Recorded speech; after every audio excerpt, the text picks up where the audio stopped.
Well, it is yet another Sunday, and what a what a week! What a week that we just had yesterday, man. I I apologize because I'm a little tired, and it's gonna mean that I'm gonna be a little off on like how I'm talking today, just because again I'm exhausted. I've been this weekend didn't quite go the way I thought it would work wise, which does not help me here when I get back home. But nonetheless, we're going to power through. Show's got to go on either way. So let's go ahead and get into today. It was an impressive day yesterday for a lot of teams. It was a lackluster day for others, and for some even it might have been the end of their playoff hopes, dreams, or certainly I think it officially dashes some national championship reservations or hopes. So we'll cover all that. We're going to talk about plenty on that side of things. Um, we'll also be talking some other surprises, not surprises, and just really everything in between here today on Armchair Analysis. So stick around. We're going to have plenty, like I said, plenty to talk about here. But I think I would be remiss if we didn't go ahead and get started with the game that really set us down this path yesterday, and that is Clemson on the road at Georgia Tech yesterday. Kicked off at noon. And I'm going to be honest, Georgia Tech largely controlled this game. From the beginning, they jump out to a 13-0 lead. They lead 13-7 at halftime. Second half, it felt like Clemson was going to take control, and every time you felt like that was coming, you get what turns into a Georgia Tech answer. Clemson would take the lead in the third quarter to make it 14-13, and um, to begin the fourth quarter.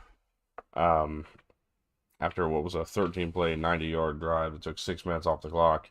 Haynes King powers in the end zone. I mean, you think he's done. You think he's exhausted, not got any more left in the tank.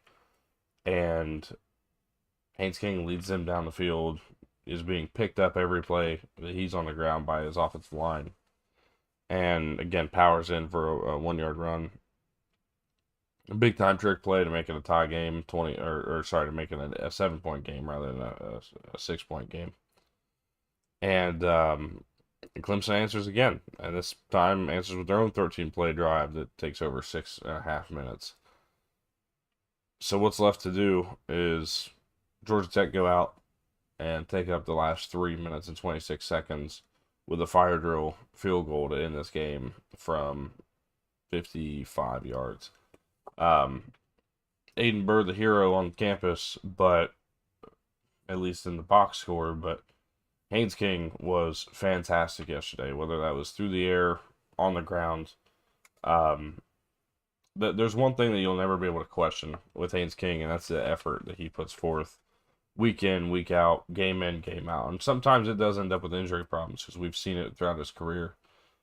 But he is one of the most exciting players in college football. At least he has been since he's made the trip over to Atlanta and become the starting quarterback for the Georgia Tech Yellow Jackets.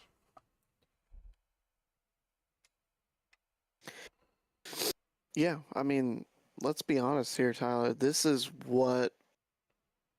game was what really, you know, salvaged the early slate yesterday, and this is what really set the tone for what we were about to see for the rest of the college football Saturday.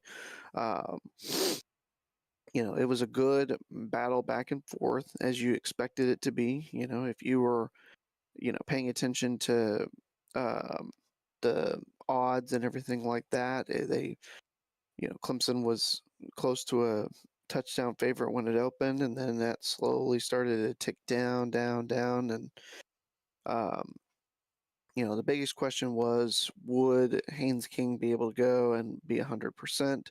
He was at least, able to go. I don't know about 100%, but he looked really good. Clemson, I mean, this is just a good back and forth battle. Clemson had opportunities that they didn't capitalize on. They missed a field goal in the first half that would have helped them out in that spot. And then the big thing that I look at, and again, obviously they still probably would have lost, but the you know the question that I think is going to be asked of Tigers fans. You had 2 timeouts, Dabo. After the stop on 3rd down that brings up 4th down, there's like 25 seconds to go. You could have taken a timeout. They don't get to run the clock down and, kick it at the last second. They might have still made the field goal, but you might have had a shot to get yourself back into field goal range.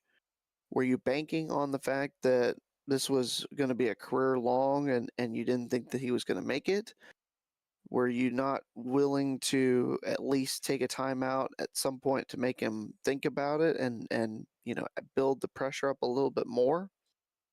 Those are the 2 big questions I think that if you're a Clemson fan, you've got to be, asking yourself and asking Dabo and the fact that if you look at the post-game press conference, Dabo didn't take responsibility for that. Dabo was not um, you know, willing to shoulder the blame. And again, I don't necessarily think that he is all to blame because this was just a great game played by Georgia Tech. You got to give them all the credit in the world. But there were definitely some things that Sweeney could have done that might have given his guys a chance and might have even, been able to get this game into overtime, where who knows what could have happened, as we'll talk about with, another game or two later on here in the show. Um, it's just one of those things that they're obviously hindsight's always 2020, but even in the moment, it felt like you could have taken a timeout. You could have, given the the Tech kicker a little bit of extra time to, think about the pressure of the moment, the career long. And I mean, off the foot, it looked like it might be missing at first. Then it, curves back and hooks in for the win. But we'll never know now. And now, at 1-2, you're in a very similar position to where you were a year ago, where you've pretty much got to run the table at this point. And you can only really afford one more loss, and you've got to be conference champion just to be automatically in. And even then, you're probably going to be a lower seed. And this is a team that had national championship aspirations, and they may not be able to get there. And it's just one of those things that it boggles the mind because this team is a lot more talented than they're playing right now, and they are just not, firing on all cylinders if they're going to be getting up to that expectation. Yeah, it feels like there's a lot of mismanagement of a lot of things throughout the course of this team, and one of them seemingly is just the. I'm not really going to put any of this on the defense, if we're being honest. I mean, the Yeah. defense made enough stops. The offense never really got going, and it feels like that's kind of been our story of our life, with Cade Klubnik is um, consistency, and he really wasn't bad. He was 15 and 26 for 207, a touchdown and a pick. The pick was probably the worst part of the game for him. Yeah, and it was just a great play made by Georgia Tech. I thought that that when I was watching it first that he had the man open for a touchdown, and the Georgia Tech guy was able to, look like he had some springs in his shoes to get up and grab it. So it was, and Yeah, then was it a Randall that chased him down to save it from being a pick six? I mean, they didn't score any points as a result of it either. no. There were a couple of That's big what I'm plays saying. that the It wasn't that they didn't play well. I mean, it's yeah just it felt like the offense had like inopportune mistakes. That was a red zone turnover yeah right there. That yeah probably changes the game. Probably turns this from being a 28-21 game to instead the 24-21 that we saw and the other way around. yeah This Clemson team, to me, is not isn't particularly good. I'm not going to sit here and say that, but I think they're certainly better than they're playing. They are a better team, um, without question on that side. Um, Interesting little stat line. Clemson ran the ball 35 times for 174 and 5 yards per carry. Pretty good split. It had Adam Randall had 80 yards, Klubnik had 62, Tyler Brown got 2 for 26, and Gideon Davidson had 6 yards on his one run. Let's talk about Georgia Tech's rushing stats real quick. And I'm going to tell you right now that if I would have seen this stat, I probably would have thought Tech would have lost. 17 carries for 44 yards. That's what the production was in the rushing game that wasn't Haynes King. 17 for 44 yards, 2.5 per carry.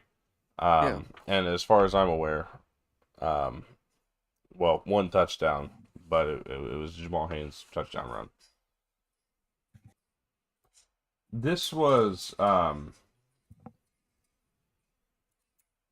This game is largely on the shoulders of Haynes King, as it has been in a lot of the big moments they've been in the last couple of years. Again, the storyline has been Haynes King kind of does the impossible and leads this team to an improbable victory over a ranked opponent. They are now 7-1 in the Brent Key era Yeah. against ranked opponents, in conference play, which is just awesome. I mean, seriously, they're built for it. This is a really good team. I think they're going to be a lot of fun. They remind me a lot, the way the offense works reminds me a lot of kind of what we're seeing Vanderbilt do. Yeah. Utilize the quarterback and just utilize his overall football IQ. He may not be the most talented quarterback in the room, but you can get him out of the pocket and in the positions where you make the defense have to choose: are you defending the quarterback or are you defending the pass? And be able to make those throws. Utilize some of these like RPOs almost as if they're read option into a pass out to the flats, and almost as if they're a triple option in a sense. And they've done a really good job of that. Now, one other thing I want to mention, one other guy I want to mention is Eric Rivers. When the season started, prior to the season starting, when the summer started, before we even got to preview season, I did top 10 lists, and I put Eric Rivers in there at number 4, best wide receiver in college football, the fourth Mm-hmm. best. Yesterday, we got a glimpse of why. He has speed, he's super talented, can get in open space, just creates a lot of big plays. He's done this for a couple years now. He was really solid at FIU. There's a reason he's here on scholarship. Remember, he walked on at FIU. If I'm not mistaken, he walked on at Memphis prior to that. He is now making the most of his opportunity here at Georgia Tech, and certainly a guy that I think is proving why there was, at least I had a lot of hype surrounding him going into this year over there in Atlanta. This was an eye-opening game, but at the same time, um, I don't think we're surprised. I just think that Georgia Tech played better, did what they needed to do, won the game. They walk out of here 3-0 and started off conference play pretty solid. I don't have a And whole we lot need of to, extra to add. well, I was going to say before we move on, we need to talk about Georgia Tech being up there, being in contention, because the way their schedule plays out with this win, they have a bona fide chance to be a part of the playoff conversation and really get themselves into, you know, the uh, get themselves to the table. So they've got Temple next week, which you would imagine will be a victory, probably an easy victory, They're not going to face and then another challenge, I don't think. until Georgia. I'm going to say Pitt. Yeah, I mean, I think that's Don't do fair. that shit I after I yesterday. I'm Don't do that I'm bullshit where I'm you lose a I'm rivalry game that's heated and no, emotional, no, and then I'm you just not. write a team off. Because that Pitt team is No, damn good. And they're going to come out yes and they're they going are. to win a lot of fucking games. Don't Yes give me they that. are. That's going to be their next challenge. I don't care if that game's in Atlanta or in Pittsburgh, which it's in Atlanta. I do not It's at or home. care. Still understand where that game lies for Pitt, where that game lies for Tech going into that Georgia game. Yeah. That's going to be a close game simply because of the dynamics of what's around it. Pitt will go to Miami the week after that, and or Pitt will host Miami, sorry, the week after that, and Georgia Tech's going to host Georgia the week after that. Yeah. That game is going to have some It's implications it's to gonna it. be huge. I'm not Yeah. saying it's going to But be a the closest game in the world. I'm not saying that right. they're gonna lose. I'm just saying don't act like they're not gonna get challenged by that Pitt team, especially if their linebackers can remain healthy or get back healthy and remain that way for the rest of the year. Right. But no, beyond that, there's not a huge Yeah. challenge. NC State's 3-0. Don't let that record fool you into what that team Yeah. actually is. I don't think they're what that record says they are. No. Um, Duke, I thought would be better, but they've looked pretty bad early in the year. Mhm. Um, Kudos to Tulane BC yesterday, but BC. BC got lost to Stanford. Just Yeah. write that off. I mean, seriously, I'm not being whatever, but they led 20-7 at one point and they didn't score again. It was 30-20 last night. Jeez. Stanford won. So, Jeez. maybe But Syracuse, yeah. maybe, Yeah. but But yeah, that's about it. I mean, Georgia Tech has a very legitimate chance if they can just take care of business that they'll make their way to Charlotte. And yeah. I wouldn't doubt that. As a matter of fact, I would be willing to say that it's more likely that they go to Charlotte than it is that they don't right now. Probably Yeah. sitting somewhere around 65-35 that they I do wonder get to what the Charlotte. odds are for Georgia Tech ACC championship now after this win. I don't know, but I can find out here in a minute. Yeah, that's good. Okay, we can stop acting like South Florida's anything more than maybe the G5 playoff contender. Miami dominates even after a weather delay, 49-12. They were just too much. And look, probably should have saw that coming. The defensive line, the front seven of Miami is really good and much better than what we saw last week from Florida. And again, I think attention was paid to that one. Yeah. You see a team beat a rival of yours, as Miami watched South Florida take down Florida in the swamp, and you go, okay, we probably need to pay attention for this game. And they came out, took care of business, and now they're going to get game day next week. By the way, they'll be having game day with Florida in town next week, so good for Weird, them. but okay. I don't think it's that weird, honestly. I mean, it's not a bad. I mean, It's not a bad pick. I don't think it's the one that I would have done next week, but it's okay. I mean, I'm not upset about it. Well, let's look at that if we're going to discuss it. Yeah. My first thought that I looked at was Bloomington for Illinois, Indiana, which I could understand why they wouldn't want to do since I they don't. went there last year. If I were going to say it would be anywhere, I would have said it would have been. They would have went back to Norman, but that's just too quick. That's Yeah. all. That's probably why, honestly. And Big Noons obviously are in Salt Lake City. Yeah. And we all know. But anyways, that's a big win for Miami. Good on them for keeping it in on the task at hand, knowing what needs to be done, and doing it before a big game again. I mean, it's a big deal next week when they're going to face Florida, and then they face Florida State after this, after a bye week, if I'm not mistaken. So That sounds right. Yeah. they're gonna do their rounds within the state before they move on. But a big win, and we move from there. Other ACC results. Virginia with a 55-16 win over William and Mary. SMU struggled pretty bad. I don't know if it was an oversight of them because Iron Skillet next week, but 28-10 over Missouri State, and they trailed the majority of the first half prior to a late touchdown to make it a 14-10 game. Was not overly impressed. I'm gonna just reserve any outside judgment until next week and see kind of what I actually think after they play TCU, but wasn't thrilled about that game or that result. North Carolina 41-6 over Richmond. Cal 27-14 over Minnesota. Stanford 30-20 over Boston College, getting themselves a big time ACC win to start their conference schedule.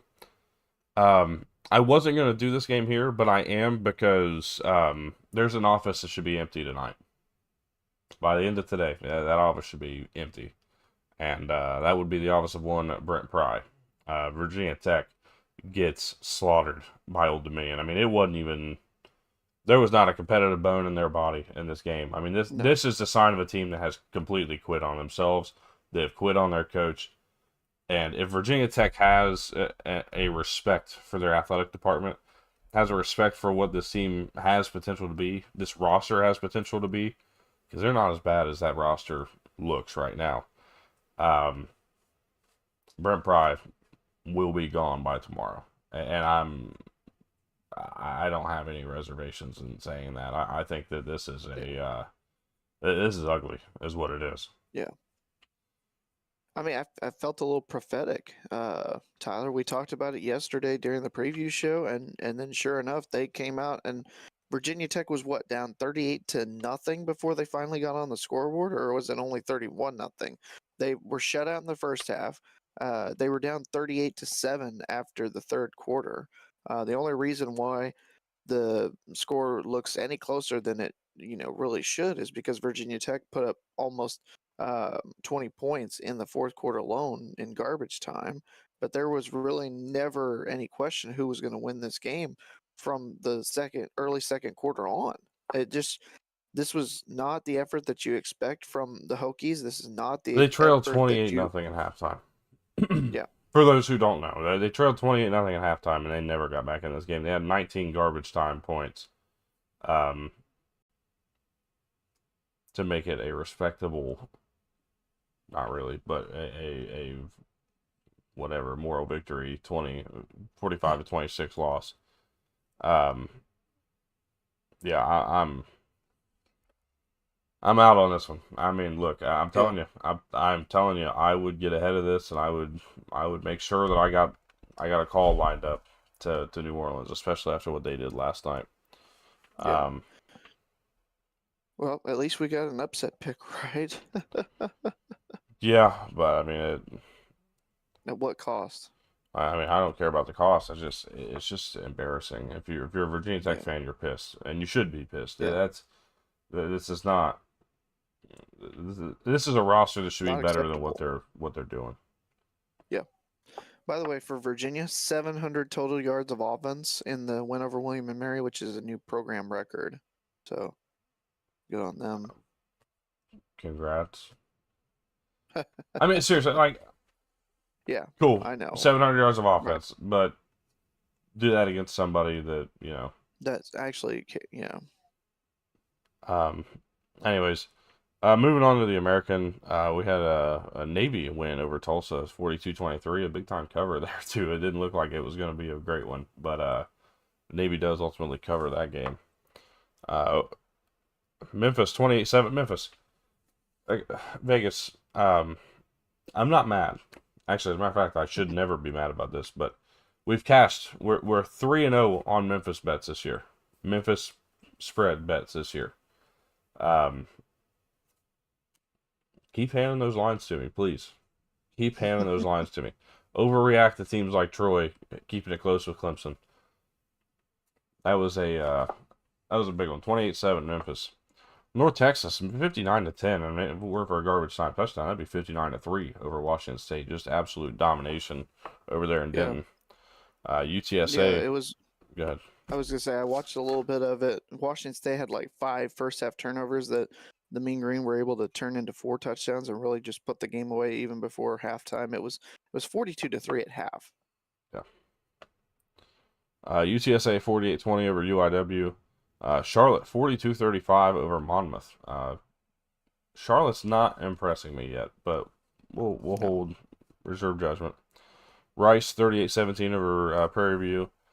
East Carolina hits first time I've done a bet on the spread and an over under in the same game in a really long time, and nail it. East Carolina -7.5. That was an easy cash. Under 56.5. Thankfully, Coastal Both hit. didn't do a whole lot of offense. They both hit with 38-0 win for East Carolina. This is an impressive Very. Pirates team, man. I'm looking forward to seeing what they do the rest of the year under Blake Harrell here. Tulane 34-27 win over Duke. Good on them, by the way. What a win that is for the Green Wave to have 2 Power 4 wins in the same season. I cannot tell you the last time I've seen that happen, and they look like an early favorite in this conference themselves. They'll Just saying, they got Ole Miss next, too, don't they? I believe so. So they have a chance to be 3-0, and that's going to certainly do something. But man, if there's a head coach I think's getting calls, I'm telling you, I don't think John Summerall stays beyond next year at Tulane. He might wait for the right opportunity, but the right opportunity will call before the end of next year. And he's done a great job. Jake Retzloff looks really good, as we expected him to. They're getting everything done they need to. UAB with a 31-28 win over Akron, so that kind of tells you where UAB is as a program right now. They're not in the greatest. They're starting Jalen Kitna at quarterback. That's all you really need to know. Yeah. Anyways, Big 12, Iowa State struggle win over Arkansas State, 24-16, but they get the job done. They're 4-0, back-to-back years for the first time ever. 4-0 starts. So, yeah, congrats to them. Utah back to. Go ahead. You made the joke, I think, last year about Arkansas State being competitive with somebody, and they didn't, and you weren't going to make the joke again. But this was more Iowa State playing with their food as opposed to Arkansas State really being, competitive. Well, as a matter of fact, I said it in this matchup last year when it was in Ames. Gotcha. And it was not close at all. Iowa State tore them apart, but no, it was much closer this year. That game being in Jonesboro probably made a little bit of a difference, but a big win nonetheless. Utah with a nice little backdoor cover, 31-6, minus 23.5. That hits. We went 6-4 on Take 10 this week. We are We are 2 away from 500. If we can go 6-4 again next week, we will be 500. We're looking for another 7-3 week to get ourselves above it. That 1-9 week 1 can kiss my ass, as Dave Doran once said. I think I still have that somewhere. 31-6. Texas Tech 45-14. Just continue to be the buzzsaw offense that we know. Good for them. Yeah, and a game that was delayed for like almost 2 hours, I think, because of weather, and they still didn't have any problems putting Oregon State away. Baylor 42-7 over Samford. Just take care of business and move on. They look good there. West Virginia with a impressive comeback win. It was 24-14 with about 5.5 minutes to go. West Virginia scores 10 unanswered to get to overtime, and with that last touchdown coming in, 15 seconds to go, if I'm not mistaken. Yeah, it was under 15 seconds, something like that. Yeah. Get this game to overtime, and West Virginia walks down, gets in the end zone, leads 31-24. And as that's happening, my phone decides it's time for an update. Oh, no. I missed the last play of Georgia-Tennessee, and I missed the last possession of West Virginia Pitt because my phone decided it needed to update right then and there as soon as I got off the phone with the jackass on the right of your screen. So, no sooner than I hung up the phone, it goes, your phone will restart in 10 seconds. I was like, you bitch, dude. I was so mad. But West Virginia gets it done. Stayed on the phone with me, and then maybe it would have held up. I must have. But that's a signature win in year 1 for Rich Rodriguez. I don't care how many more games they win. That's a big time game. He got them up and ready for this one, and I don't think that's going to be the last time we see that. I still believe, as the year goes on, that this is going to only get better and better for this team. What I will say, and I'm going to say this one time, and I'm going to cut it at one time. Stop playing around with quarterbacks. Like Rich Rodriguez, in his game plan or whatever he thought he was doing, almost gave this game up. Nico Marchiol was not playing bad, or at least not bad enough that I thought you needed to put a true freshman in for a couple possessions and almost really throw this game away. That's where Pitt blew this game open, we thought, with 24-14. 14. It's Yeah, they gonna. went up 24-14. Yeah. Eh, So so Markiel was in. They were up 14-3. Then Pitt gets I think the Pitt gets a touchdown. They make it 14-11. At that point, Scotty Fox Jr. comes in. He throws a pick, and Pittsburgh turns it into a field goal to tie it at 14. They keep Scotty Fox in. He throws another pick, and then Pitt takes the lead at the start of the fourth quarter, 17-14. And then I believe Jalen Henderson came in for West Virginia. for like They a get 3 and possession. out. Yeah. Pittsburgh scores a touchdown. They're up 10, and it feels like, okay, well, that feels like that's game right there, especially if if Markel's not coming back in. But it was one of those things that I know what they were trying to do. It felt like the weirdest of times to Yeah. do that. So Yeah, I mean, and especially for, if he hadn't done it all game, he said prior to the game, "Oh, we're probably going to see a good mixture of the quarterbacks today." 5, yeah. No, leave it to the experienced quarterback. Leave it to the guy who knows how to win games. Just because you didn't move the ball last week, clearly Ohio's a damn good team, by the way. Yeah. I mean, they kept Ohio State on the ropes yesterday until about midway through the third, and then Ohio State, obviously the talent took over. But let's just maybe sit back and say, maybe a look ahead, a road trip to Athens. They got caught looking ahead. They got caught Yeah. looking at this game. That meant, we know it means a lot to Rich Rod. Last time he was in this game, they lost a chance for West Virginia to be a national championship participant. Yeah. But due to a 13-9 loss. Only fitting that this game will be played on 9/13 in 2025, and West Virginia, led by Rich Rodriguez and his second stint at the school, gets themselves a win and pushes themselves to 2-1. I'm not selling out Pitt. First off, I am not selling Pitt No. out on this game. And what I'm not doing is selling out West Virginia, but just let's not play the quarterback games. Let's just go out there. Right. Let Mark Hill do it. He's earned his spot, especially after yesterday. He has earned his spot as a starting quarterback. There should be no questions going forward. What I will say, Yeah. Ty Go ahead. Edwards. Ty Edwards was exactly what this West Virginia offense needed in the loss of Jaheim White. Was what they needed. 25 carries for 141 yards and 3 touchdowns. He was and played the part very well. I will give him the credit where it's due there, and that's just something that we didn't expect. We didn't know who was going to step up at running back. We hadn't seen anybody else do it. If it was going to be anybody, I'm sure Ty Edwards is probably would have been one of the ones I said might do it. But I gotta be honest, I didn't expect somebody to step up in this game the way they did, and certainly helps that at points that Pitt was missing both of their All-American linebackers or All-American caliber linebackers. But just a really big, again, signature win for West Virginia. And again, let's not sell out Pitt here. No. That was a good game plan, and they did what they needed to do, especially down the stretch of that game. That's definitely a story of the day there.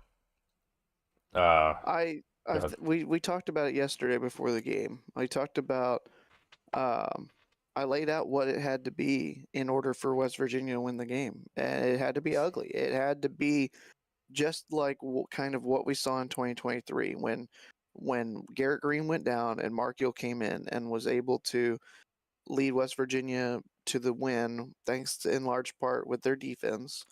One of the highlights of the dweeb era, if you will. And it was very similar to that. There was a lot of ugly times in this game. There was a sack that Pitt recorded that I think was more the fault of West Virginia's offensive lineman than the Pitt defensive lineman. I think the Pitt defensive lineman pushed the offensive lineman into. I think it was Henderson that was at quarterback at that point, and he trips and falls down because he's not expecting to have an offensive lineman shoved right back in. It was ugly. There was a lot of things that were ugly on both sides. West Virginia was able to find some weaknesses that we had really not seen anybody be able to exposed in Pitt's offensive line, and West Virginia's offensive line did have their struggles at times too, but they ran the ball efficiently. They were able to run the ball, good majority of the day to put themselves in a position, and on that drive that they kick a field goal to make it a one-score game, with about 5.5 to go in the fourth. They were efficient. They were quick. They knew what they needed to do. They knew they needed 2 scores. They knew they needed a stop in there as well. They had everything, mastered almost down to a T in terms of what they needed to do to give themselves a shot to tie that game, send it into overtime, and they did, and then they win as a result. And so you've got to give all the credit in the world to Rich Rod and this West Virginia staff. I know a lot of people have written them off after the loss to Ohio, and I just thought there were a little too many, you know, gaps, a little too many, things that I didn't think could be fixed in a week for West Virginia to try to come out on top of this game. But anything goes in a rivalry, and that's one of the big reasons why we love college football, Tyler. Yeah. I will say this game's always ugly. Every year, it's ugly. Yeah.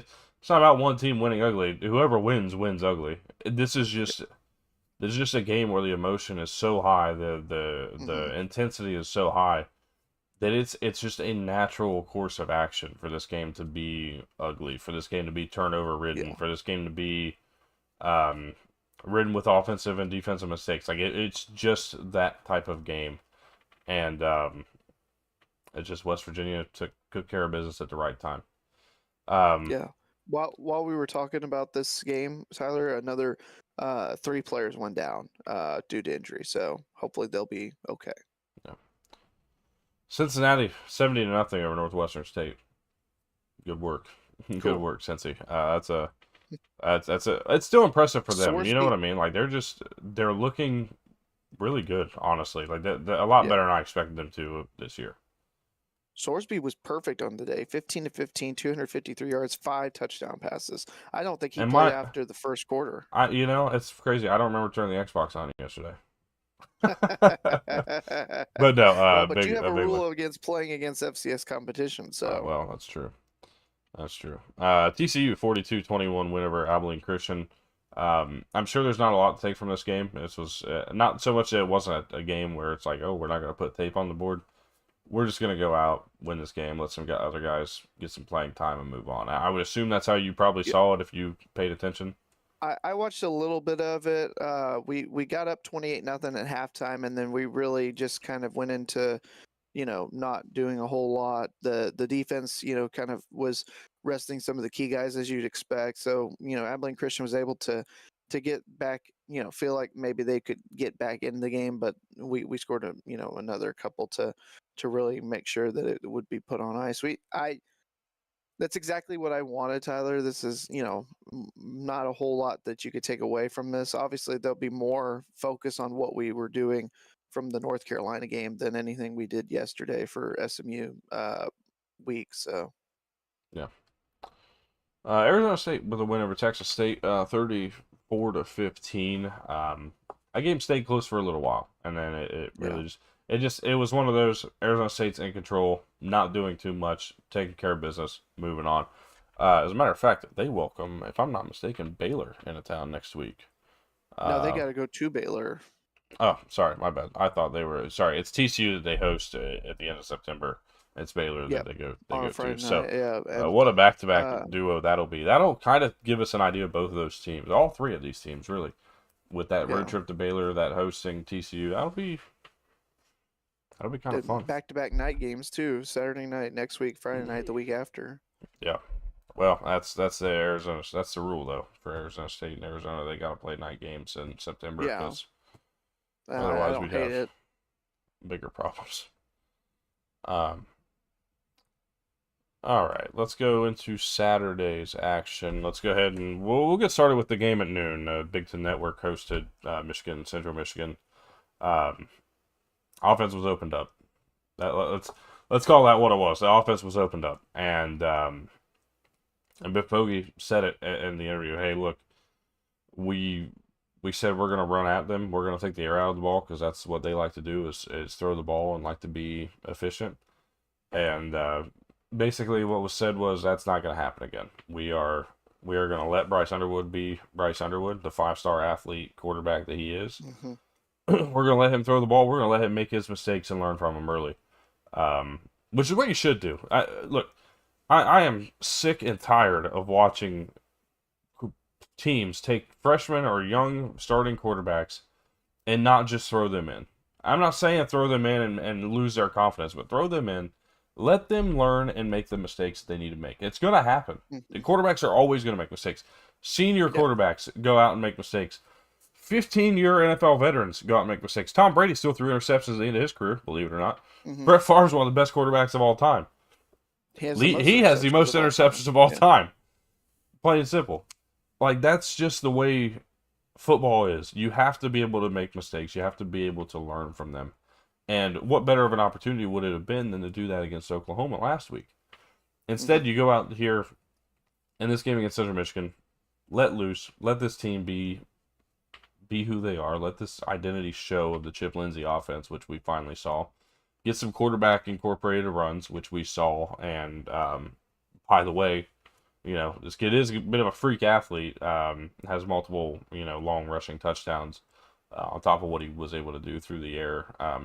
Getting the ball to Samaj Morgan, a beautiful pass on a corner route to Samaj Morgan in that play. It's just did overall. Did he remind you of Denard in the game? Did he remind you of Denard Robinson in the game? No, not at all. And I'll tell you why. It's not because Denard Robinson wasn't whatever. Denard Robinson could not throw the ball the way that this kid can throw the ball. Mm-hmm. It's just plain and simple. We can't. If I'm being completely honest with you, who he reminded me of was maybe a little bit bigger Jaden Daniels. If I'm being honest. I mean, just a heavier, stronger version of what Jaden Daniels was for LSU during that season. And I'm not saying that he's a Heisman candidate. He's probably not unless he has a couple of big games. Yeah. But he certainly has a skill set there. You could go with that. Some people are going the Cam Newton route. Mm-hmm. I could see. I need to see more, but I could see it. I understand what people are saying with the size comparison, but I just think he's a damn good player, and I'm really excited to see kind of where things take him from there, because he's going to be exciting to watch the rest of the year, and I think that we're going to get to see a very good idea of if that's truly the reality. If this team truly is going to say, you know what, we're going to let you just play ball and see what happens. If that's what they're going to do, Nebraska next week is going to be the tell-all sign of what this Michigan team really is. Plain and simple. And if it's not, it's going to tell us the coaching staff's full of shit. But I do venture to say that it's probably not the latter. I think that we're going to learn a lot about Michigan next week. Moving on, Ohio State. Look, I'm not going to lie. They had their moments of really good football, especially late in that game. But early, the first half, I mean, it felt like Ohio was getting as much of the better of them as they possibly could for a team that's never beaten them. Parker Navarro went out for a period of this game, came back in, led a touchdown drive to make it 13-9 due to a missed extra point. And then it felt like from there, Ohio State kind of just gathered control and went on about their way to cruising to a 37-9 victory. Cool. Big deal. Next week's going to be fun. Sorry, 2 weeks is going to be really fun. They get a bye before they go on over to Seattle. That's a really fun game.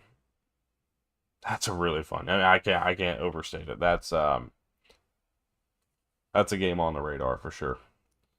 Penn State beats Villanova 52-6. Not a whole lot to add from that one. Saw Drew Aller running a little bit in this game. Don't love that, but mainly because you don't have to. Like, it's Villanova. You really don't have to, especially not in a world where it doesn't matter what your style points look like anymore. You don't have to win 52, 59, 75, whatever to nothing. Yeah. Like you just go out, win. Nobody really cares if you beat Villanova, as long as it's not 10-0 or 10-9. It is what it is. Yeah. Oregon dominates Northwestern 34-14. They put up a bit of a fight. That's a little more resistance than they met last week. Um, couldn't cover though. Couldn't cover the 27.5 that they had this It was time a around. late Northwestern touchdown, I think, that took the Well, no, I color mean play out. Northwestern scored 2 touchdowns anyways. The first one would have done it because it would have been a 27-point game from there. So just but a solid win nonetheless. Like they did what they needed to do and walk out of that road trip still undefeated. So good a good one for them. Illinois with a good one over Western Michigan 38-0. Liked what we saw there. Um, Nebraska took care of Houston Christian. Maryland took care of Towson. Rutgers over Norfolk State. Michigan State struggled for a while with Youngstown State. That was probably the most interesting result of the day. 41-24, but they got the job done there. USC gets their first win in the Eastern Time Zone since 2012.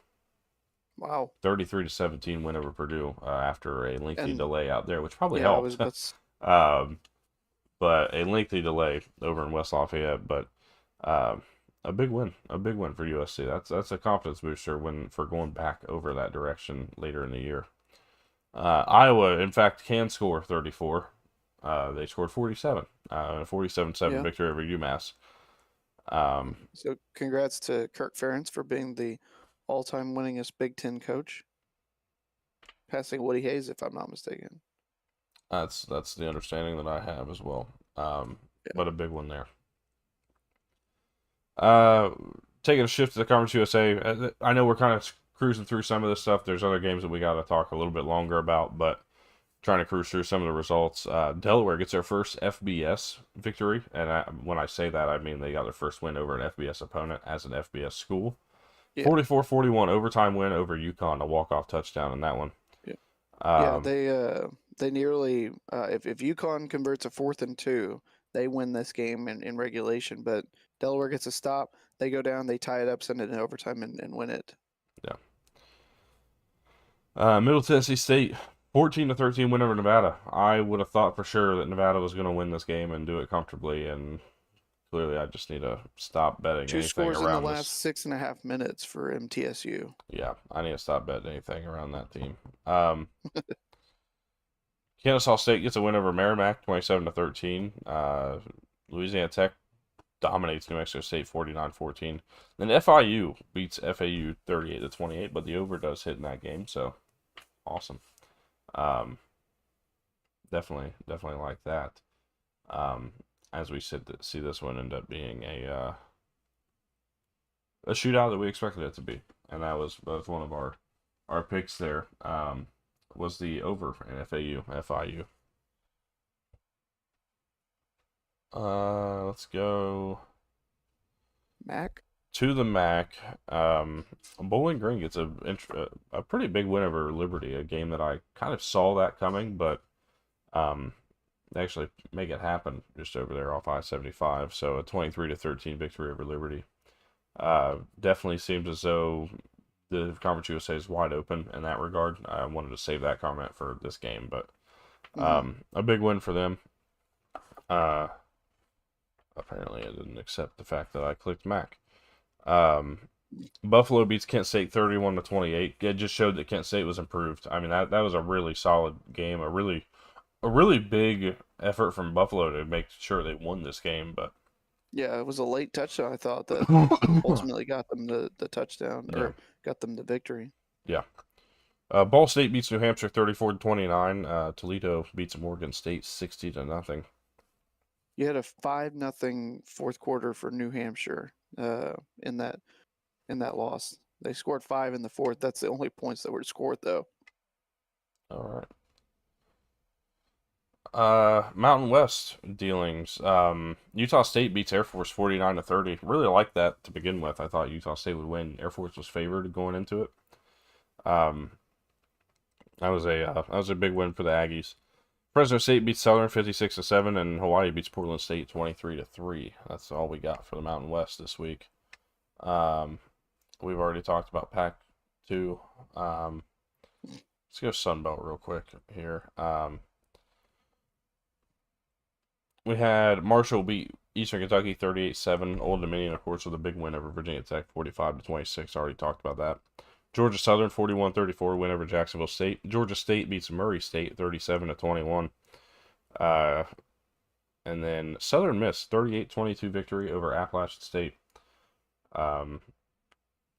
Certainly staking a claim that they might be a favorite in this conference this year at Southern Miss. They're looking pretty good early on this year. Their biggest flaw is their game against Mississippi State. Yeah. Which Mississippi State's undefeated still, so. Yeah, who knew? All right. SEC time. And there's a lot of conversation to be had about a lot of different things here. So we're going to try to keep this short, but I know this is going to take probably the longest amount of time just going through this conference. I'm going to try to go through the games that weren't really on our radar, didn't really get a whole lot, or don't really have a whole lot to take away from them, but there are some that we have plenty. Oklahoma beats Temple 42-3. Alabama beats Wisconsin 38-14. That game we're not going to spend a whole lot of time on. I will say, Ty Simpson looked really good. His presence, his pocket presence, knowing when to kind of just tuck the ball and go look, he's a guy who can run the ball. I don't know why people have outside of some circles have seemingly felt like he's just not capable of doing so. He had a lot of really big moments where I was impressed with what he was able to do. Just be smart, tuck the ball, run, make the smart play.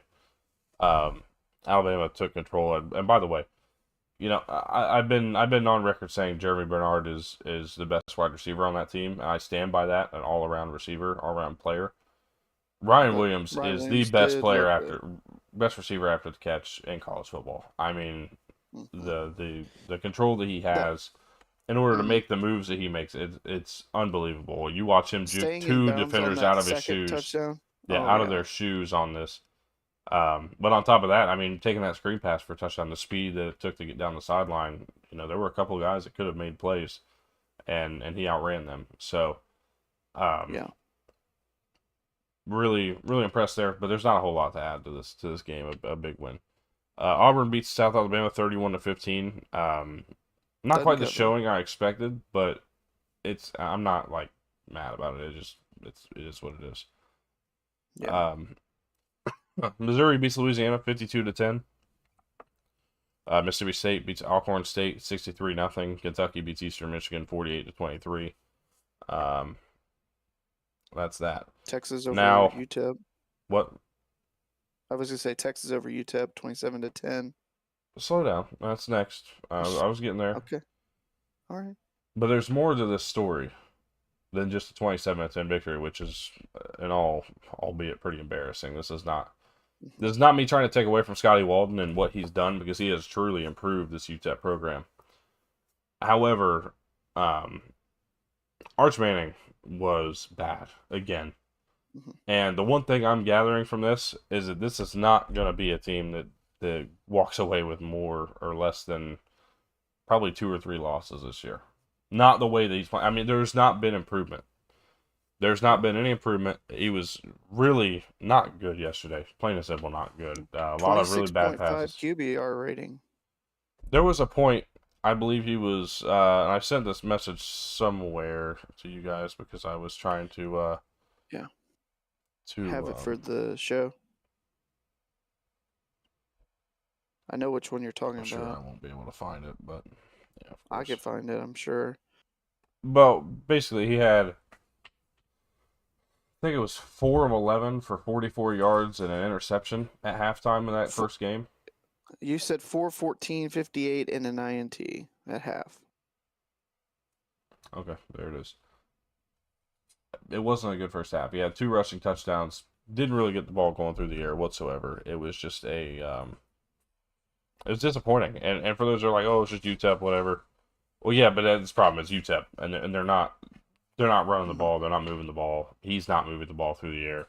Only ends up with 114 passing yards, a touchdown, and an interception on 11 of 25. It just wasn't good. 4.6 yards per attempt. it was ugly, man. Really, it was. I can't. There's too much talent on this team, man, to sit here and say that 114 yards passing is the best you can do. I mean, it just is. Yeah. It's it's concerning. And look, they've got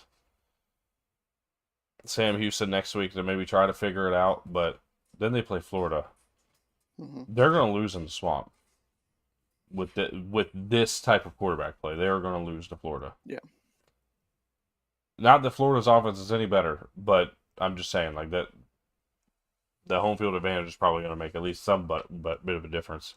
And then you get Oklahoma. You're certainly not getting away from Oklahoma without a loss if that's the way the offense is going to play. If that's the way the passing game Yeah. is going to be. You can probably get away with Kentucky. Maybe. Maybe. Calzada's been okay, though. You might lose to Kentucky playing this way. Mississippi State, reserve judgment. Vandy, That's not. you're probably going to lose to Vandy.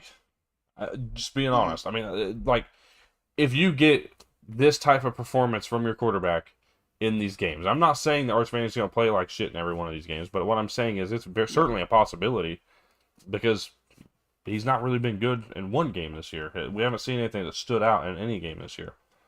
Then they get that game against Georgia on the road. They get Arkansas at home, and then you get Texas A&M. I mean, seriously, you could lose a lot of football games going the rest of the way this year if this doesn't get sorted out.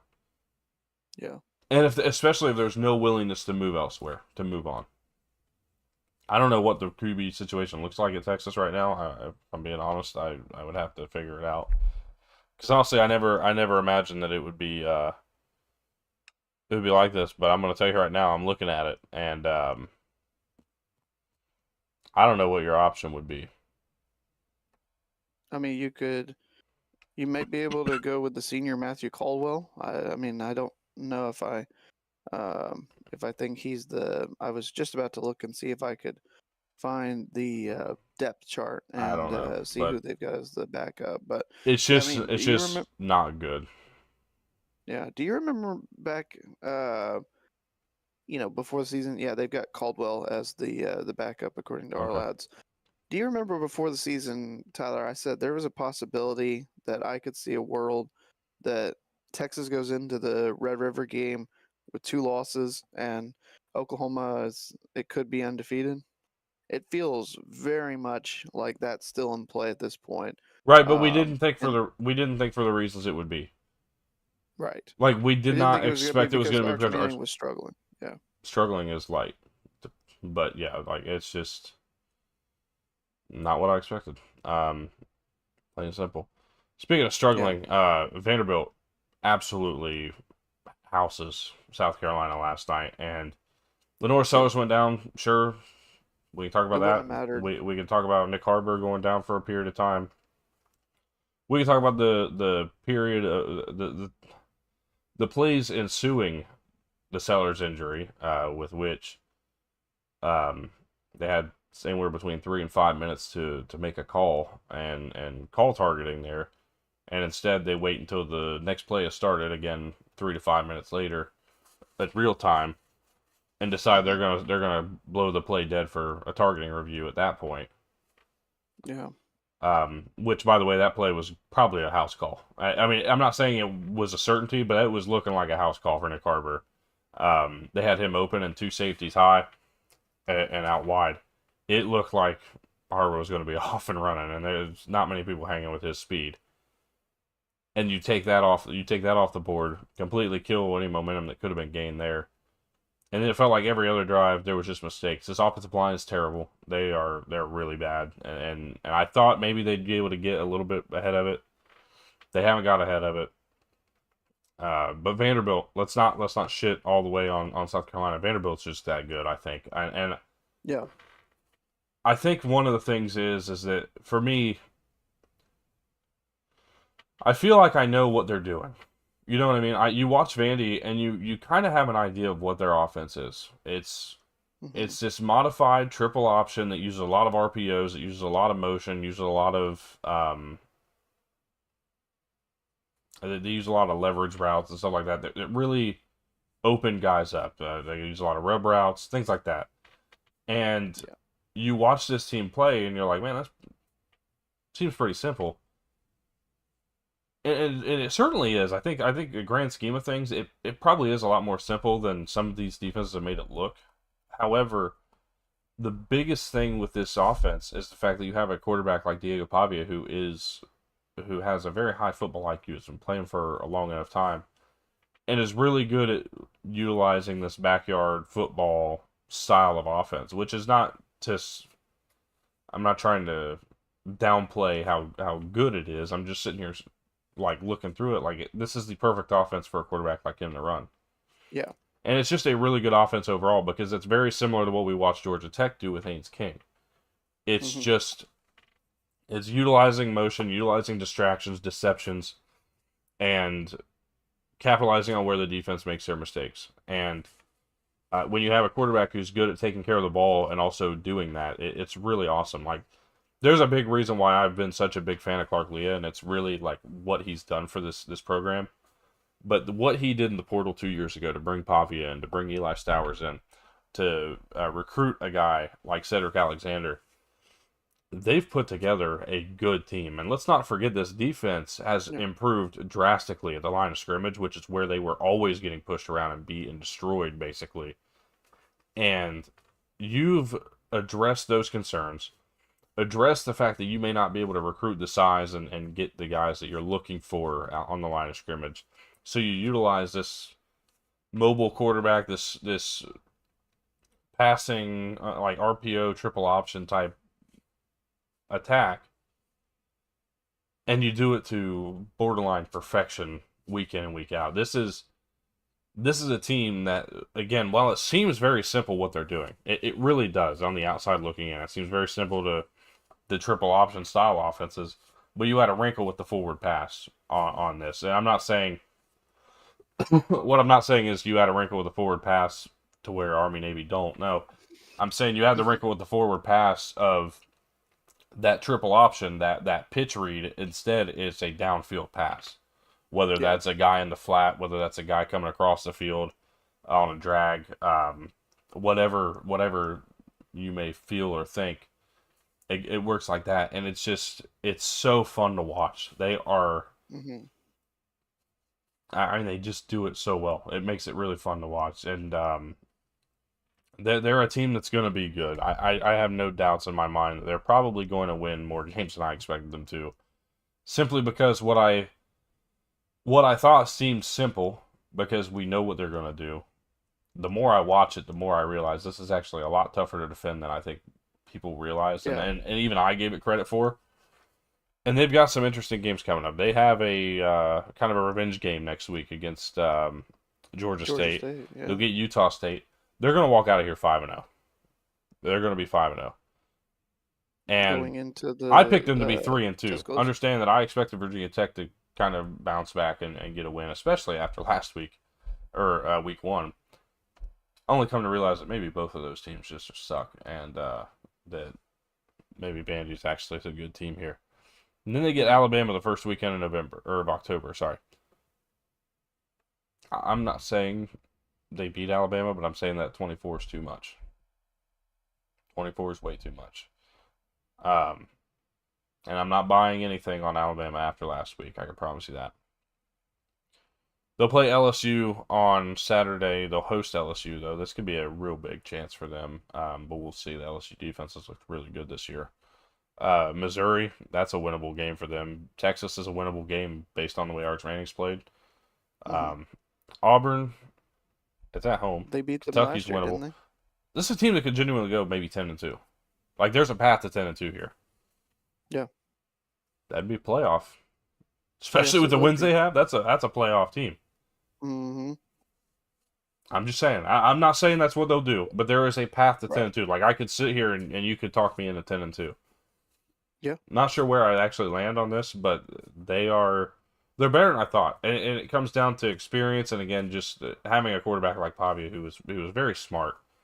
He's not so much a guy who's going to beat you with his outright talent, but his ability to know the game and especially know this offense as well as he does, being in it for now 3 or 4 years. I Hmm. think only kind of expounds upon what I've already said with this team. Vandy's good. Vandy's good. That's for sure. And I think South Carolina was certainly overrated, and I don't love saying that, but that's certainly the way it looks.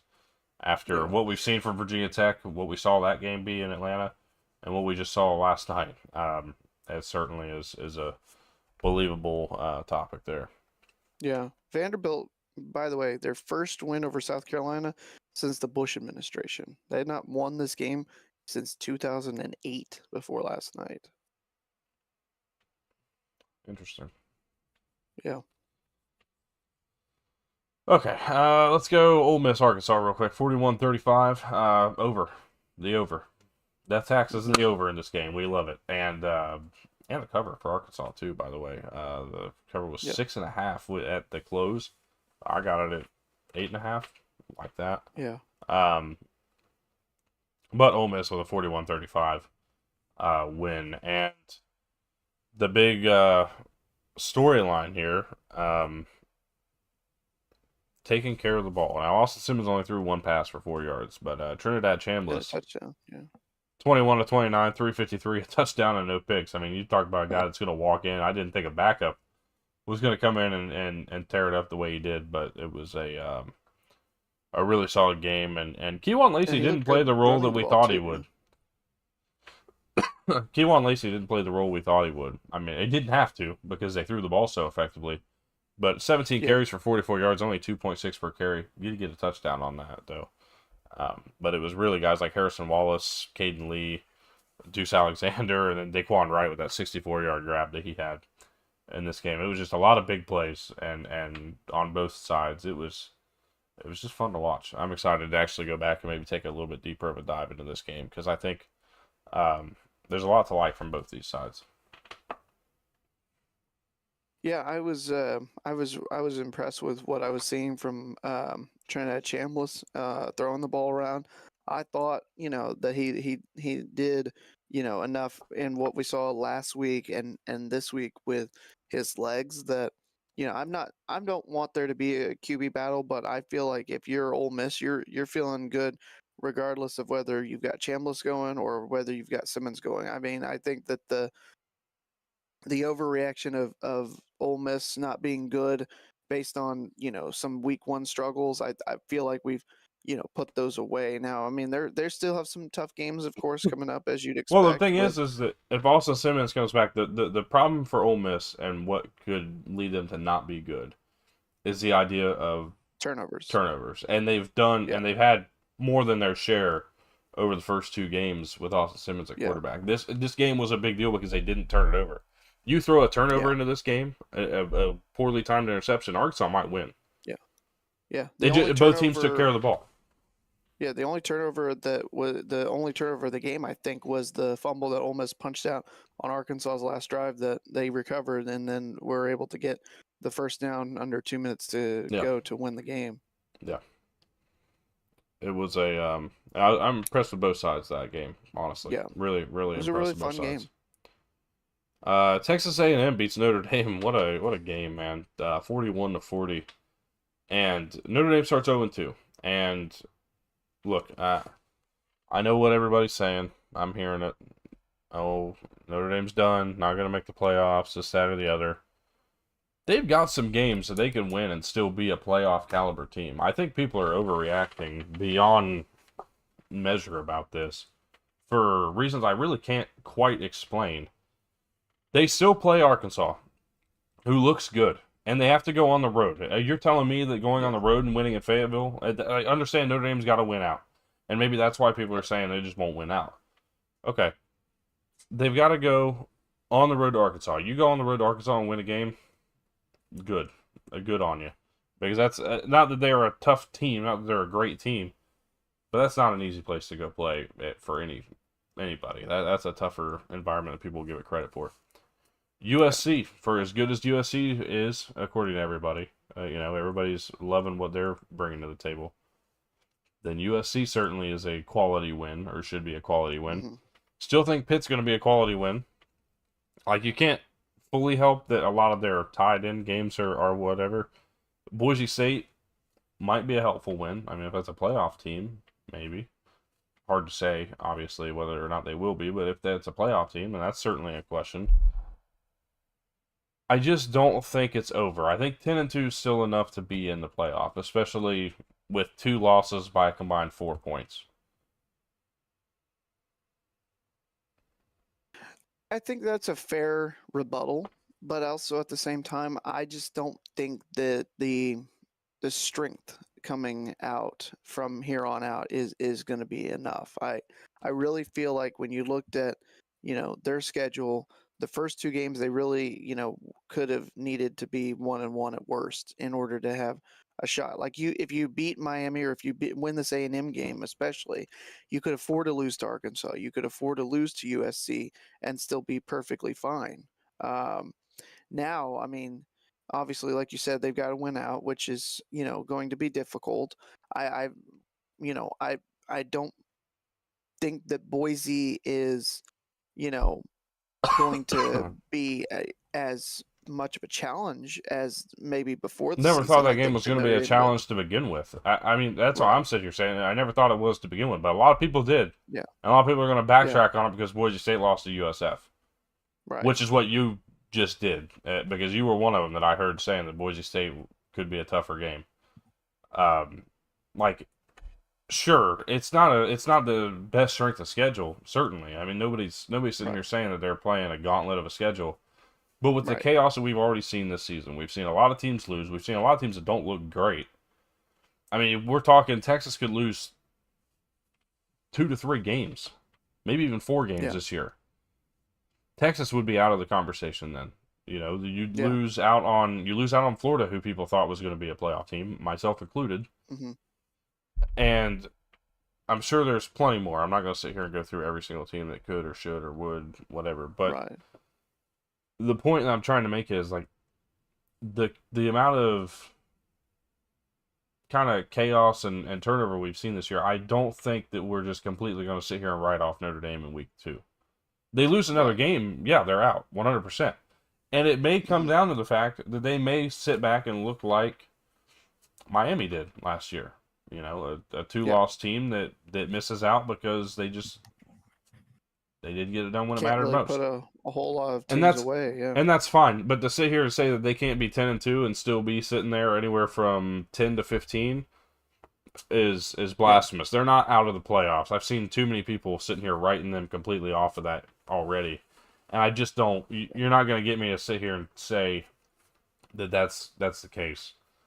Right. I I think can't. the biggest thing that they need to go in their favor is they need USC to keep winning. They need Pitt to keep winning. They need Boise to be, enough back in the conversation for the group of 5 representative, and they really could use, somebody, that we're not talking about that's on the schedule also, having a really good year that we're not seeing right now. Also, obviously, for Notre Dame's sake, Miami and A&M have to keep playing well and be, pretty much, securely in the postseason. And Yeah.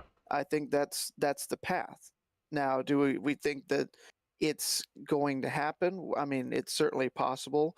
They haven't been bad. Certainly, they've played 2 games. They both come down to the wire, and I mean, we're talking, Tyler, about I mean, I'm not going to put full blame on the holder, because I don't feel like that's the entire reason why Notre Dame lost. I think that you could look at, there was probably a holding call that should have been levied against A&M on that touchdown pass, but I mean, that was missed. And so, but you look at defensively, and Notre Dame had some struggles, obviously, but you got to give credit where credit's due. A&M had revenge on their mind. They played a fantastic game, and they were able to come out on top. And so this is a good team. This was a good battle. They've really tested themselves, and like you said, 2 losses by 4 points doesn't fully So 2 teams expunge you. who are now like Top solidly 10. in, well, Yeah. probably top 10, but not only that, like they are solidly in the playoff conversation. Yeah. Teams that are have solid odds, I guess, is what I would say, to make the playoff. Like, it's not Yeah. like you're losing to. It's not like the NIU loss last year. Like, NIU and Navy. if you would pair this loss to NIU last year, Yeah. sure, but you don't. You're not pairing this to NIU last year. You're Yeah. taking this loss and you're pairing it with another loss to Miami on the road, Yeah. who looks really good themselves. And you stayed Yeah. in both those games. You lose them by 4 combined points. There's just, to me, there is no way. And especially you're losing one because of a bad hold. Like that game was back and forth the whole way through, and neither team made one mistake to lose that game outside of Notre Dame making the one that ultimately lost them. Yeah. Yeah. Like, that sucks, but that's football. That's the way it goes. You just Yeah. can't. You just cannot convince me that they are completely out of the conversation with the amount of things that we've seen, the amount of things that we've expected to happen. We, as in you, me, college football media as a whole, that expected to happen, that have not come to fruition, and or that have kind of been dashed early because of big, I guess, big upsets, big plays, whatever Yeah. you want to call it. Like, it's just, we're not going to sit here and act like Notre Dame's completely done yet. I just, Right. I think I I heard refuse to this do is it. I think that, and that's perfectly fair. It's they're going to have to kick it in high gear. There's no room for error, obviously, Well, and it's no. going to be tough, but it's not impossible. Um, I think I read that this is either the third or the fourth time in the last 15 years that Notre Dame has started 0-2. That's possible. I mean, seriously, Yeah. but Yeah.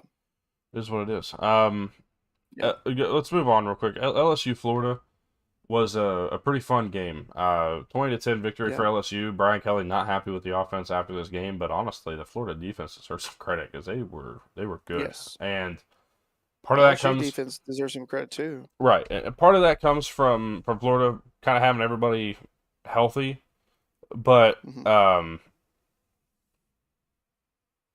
man, I don't know. It just I don't know. They looked, the Florida defense looked good. Now I will say, oh, DJ Lagway, man, good God, 5 interceptions in this game, just Ugh.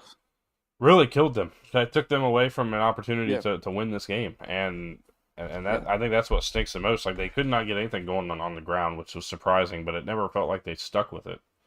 Not anything that Yeah. I saw, anyways. Like, it never really felt like they stuck with it. They had 27 carries compared to their 49 passing. Like, you doubled your passing and rushing play calls. Like, it just doesn't. It doesn't make sense, They had especially for a team that's strong at the line of scrimmage. You have one of the best offensive line in college football, at least most experienced, and you're afraid to run behind them.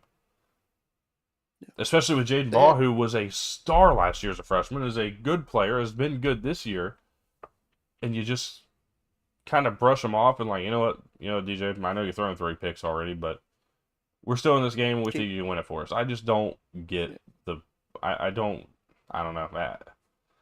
Yeah. I want to defend Billy Napier so bad, but there's a point where you just can't do it anymore, and Yeah. and it's Some not might him, but Billy it's the maybe decisions made. right. You know, like the Yeah. coordinator's decisions ultimately are going to fall upon the head coach because that's who hired him. And Yeah.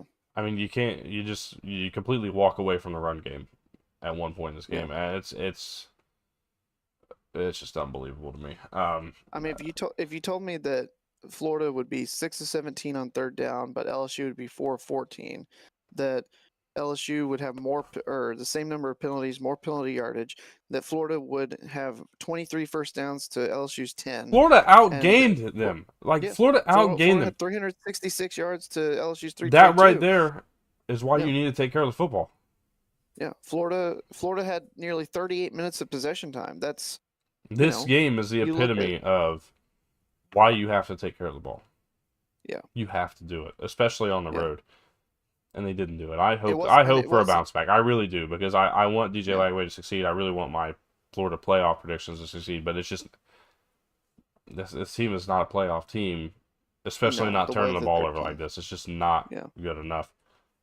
The And way that the way that things were going, I mean, the only real big penalty that they had that unlike last week that really hurt them, um, was they had a holding call on a 87-yard touchdown pass that would have put them up 10-0 early in the game. I mean, if you're not holding on that play, this game could have been entirely different and turned out differently for Florida. They had all the momentum very early on. Their defense looked really good. And then when Lagway decided that, because of the play calls, that he had to kind of go out there and play hero ball and throw the ball around and found, LSU almost as often as he found his own team, it felt like that's where they got into trouble, and Yeah, that's what ultimately killed him. yeah. Madrano in the chat, gig 'em, great win by my Aggies. It was, in fact, a great win for Texas A&M. We just got to talk about it. If you missed that, Yeah, you can run rewind it it a few back. minutes and check out what we had to say about that game. But it was awesome for them. Really impressed. Marcel Reed is starting to kind of make a believer out of me. So he's got, not that I didn't trust him, and we just didn't see him kind of have those big clutch moments. Last year we saw Yeah, either A&M won comfortably or they lost. Like it was what it was. This year we're seeing, like, that's the first like real big time moment that I've seen that I was like, he is legit, and this team is going to go very far with him at quarterback. Still need to see more running get plays from other guys though. I need to not see Marcel Reed lead the team and carries, which he didn't last night, thankfully. yeah. Uh, 20 carries for Le'Veon Moss, which was awesome, and 3 touchdowns, by the way. So, Also, congrats, first road ranked win since 2014 for A&M. really, Yeah, the last time they won a road ranked win was November of 2014 at Auburn before last night. wow, I did not know that. Interesting. All right. Well, last game we got here today. It may have been the game of the day, either that Oh, it or was certainly. A&M Notre Dame. I don't know. I don't know, but There were a lot of good choices there were, for yesterday. yes. Georgia 44, Tennessee 41, and what was a game that, even though they lost, Tennessee made a believer out of me as well. That they are certainly legit. I was concerned about this offense. I didn't know, Mhm. was what they were doing because they played Syracuse and East Tennessee State, or was what they were doing because Joey Aguilar is really good, and Yeah. Joey Aguilar is really good. Certainly making the Yes. plays, but Georgia's got a quarterback of their own. It's pretty damn good. Gunnar Stockton. Uh, was awesome. And I didn't look.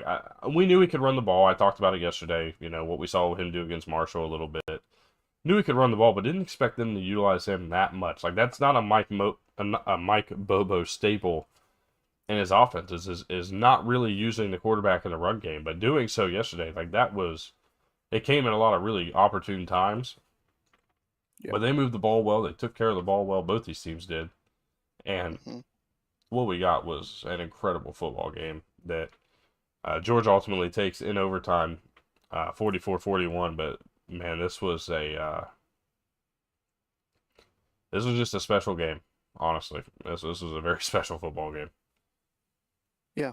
It was so much fun to watch this game. I mean, you could be watching it and not have anything invested in it, and you feel like you were stressed watching it for both these teams. Outside of just sweating it for your picks that you do in the chat each week. I mean, this was, you talk about, they were shooting off the fireworks early and often, but all through first three drives were all touchdowns for one for Georgia, two for Tennessee, sandwiching the Georgia score.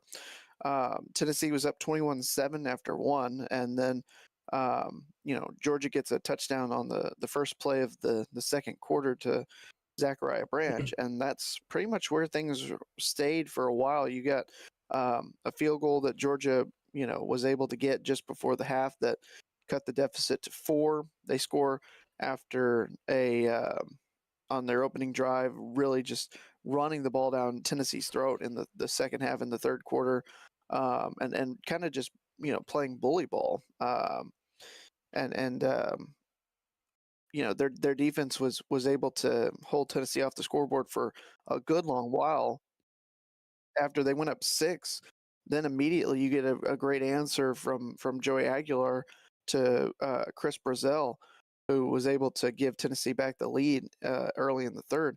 And listen, I mean, when Tennessee scored the touchdown to Braylon Staley, and then they recovered the Gunnar Stockton fumble, it felt like that could have been the game. Now, Tennessee was held to a field goal that kept Georgia alive, and Georgia goes down and scores a touchdown to, gets a 2-point conversion, in fact, to tie it up at 38, but left a whole lot of time. There was 2:32 to go. The way Tennessee's offense was, you still felt like it was going to be a game that Tennessee won, especially when they get into field goal range. We But talked about you yesterday. got to It, give, it was it was almost a carbon copy of the Tennessee-Alabama game in 22, yeah, where it Tennessee sure has the was. ball late, can drive down the field and make that last second field goal to win the game, and Yeah, barring a barring a kick that went into Johnson County, or I think it's Johnson County.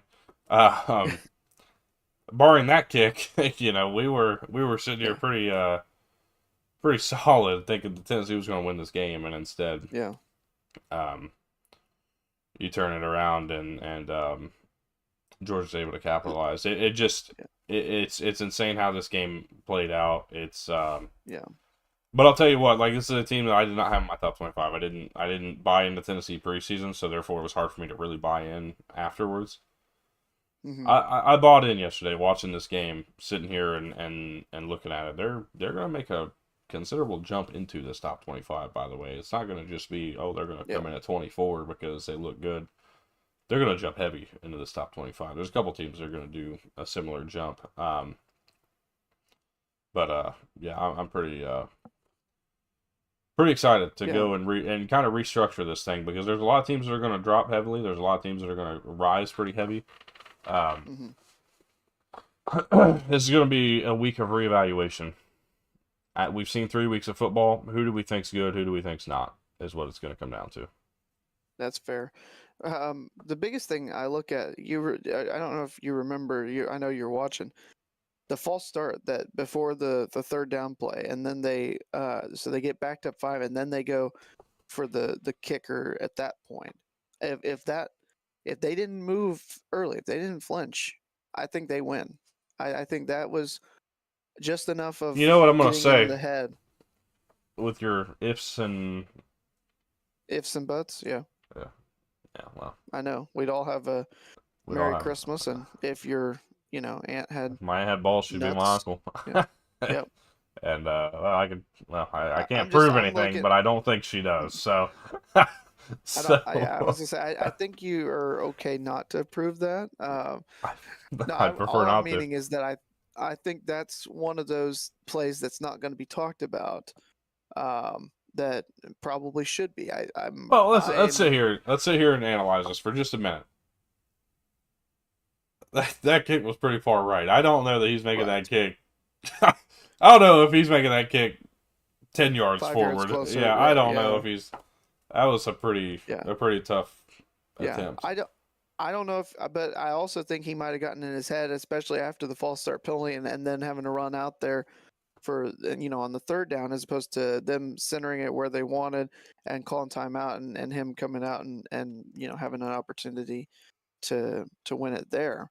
It's that that could have been the case. The way that the kick was, it wasn't good. He did redeem himself in overtime with the, a little bit tougher 41-yarder that put them ahead, but Unfortunately, it it felt like they Georgia needed a wore touchdown to Georgia have a chance. Georgia wore Tennessee down defensively, Yes. or on Yeah. offense. The line of scrimmage, they wore Tennessee down, and once Yes. they knew that that's what they had done, they took serious care of it. I was Yeah. thoroughly impressed. So, Absolutely. man, what a week we saw. That's for sure. It was a lot of fun. Let me show my the stream will hold up for the next couple minutes. Um, I do want to say though, appreciate everybody for tuning in. We have 80 views on this stream. Between people tuning All right. in or just watching, and really appreciate it. Yeah. We have a lot of fun here, and we try to on Saturdays and Sundays. We do this live show every morning, every Saturday, Sunday, 10 a.m. for a Saturday game day kind of esque show where we just talk about everything that's going to happen, and we talk about everything. I'm talking if all Every 136 are playing, we're talking all 136 in some fashion. And yeah, as we did today, we went through every single conference, talked about everybody who played, and we just love college football. Honestly, that's why we're here. It's what we're doing and what we're trying to build. So we're here weekdays, Monday through Friday. There's a video every single day. A couple previews, a couple big game previews. We'll talk about other things that go on around the sport, news, just a lot to recruiting. like in week 4. Yeah, yeah. I mean, if you are even if you're just a casual viewer of college football, uh, we'll still be sure to keep you informed. And I just appreciate everybody who is here. If you're new around here, please subscribe. We're on the search for 200 subscribers right now, and we're only 13 away. I think we could certainly make that happen. I'd be greatly appreciated, and thank you all so much for that. But yeah, we've got a lot still to do here this season, and I'm excited. We're going to continue to work to try to make this show, this Saturday Sunday shows, a little bit better, a little different from what you'll see everywhere else.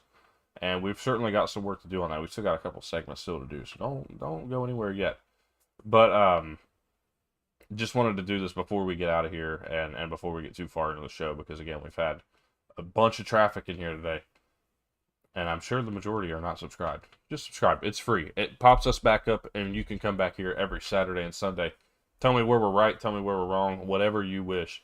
We love the comments. We love the chat, and just appreciate you guys for tuning in and showing up week in and week out. So, with that said, we've got a couple more things. We got a player of the week and a team of the week segment here,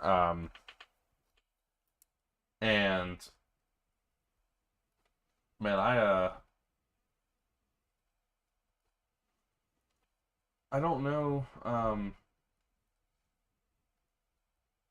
where I'm gonna go for either one of these. Do you have any idea where you want to I think I'm going go? to give you. I think I'm going to give you my player of the week, and I mean, there were a lot of questions with this player. There was a lot of, can he get this victory? Can he, help lead his team to this win?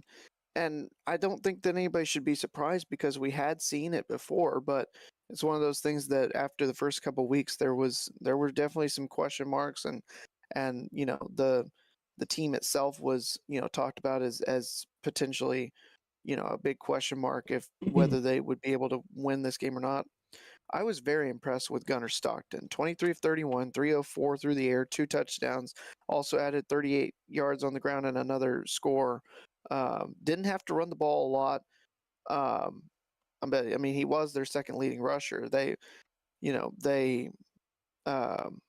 opening it up and having him run is, like you said, not something that you normally see from a Mike Bobo offense. But I'm very impressed with what Georgia was able to do rushing the ball, especially in the second half. And one of the big reasons why they were able to come from behind and win this game, Gunnar Stockton on that last drive, getting them downfield, finding Humphreys for the touchdown, and then getting the ball to Zachariah Branch for the equalizing 2-point conversion. I'm going to give it to Gunnar Stockton, my player of the week.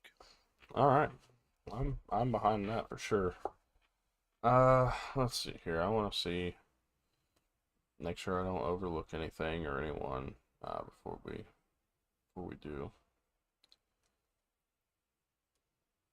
But I think I would be remiss to not. Yeah, I think that's what we're gonna go with.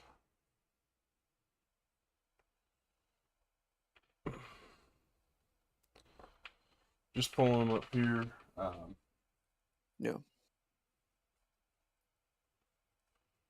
Because I need to write it down so that way I can see what we do every week. But I'm going Haynes King, and the biggest reason is his sheer willpower and effort to get through the end of that game. The third quarter, I remember I was telling you earlier, this guy was being picked up after every play. Anytime he touched the ground, somebody had to pick him up off the ground. He was that worn down after this game and throughout this game.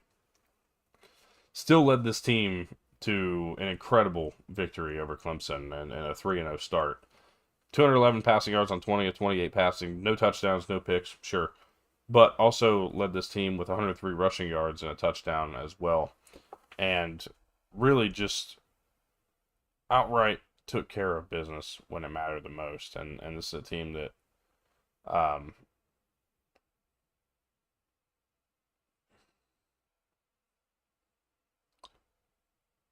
trying to read the. Hang on. There's no way I'm seeing this correctly. Sorry, I'm trying to figure out what I'm what I'm missing here.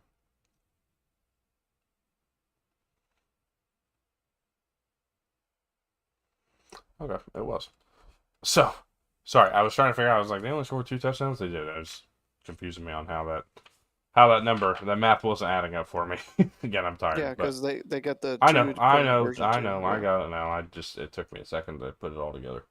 Um, but Haynes King really willed this team to a victory, and then leading that final drive, getting down the field, getting them in position, and ultimately to kick that field goal to win the game. Just an awesome performance. Super impressed with what he was able to do, and I mean, I think it's worthy, truly worthy of Player of the Week. And there were a lot of options I could have went, but I think I think that's a fair option to go with. Yeah. As for Team of the Week, looking through, just make sure I don't want to do anything differently here. And I don't believe I do. So I'm gonna go ahead and do it because it's a big win for a program like New Mexico when you can go to a Power Four team. I don't care how bad that Power Four team is. When you can go to their stadium and beat the hell out of them for 4 quarters, and that's exactly what New Mexico did against UCLA on Friday night. A 35-10 victory at UCLA, dominating, destroyed. Nico Yamaliava took very big control of that game early. Um, Man, Jason X got something special building there, and he's not going to be there long. I'm telling you that right now. But what he's been able to do, what he's doing this year, is going to be one that probably doesn't match what many have done in the past. I'm trying to think here.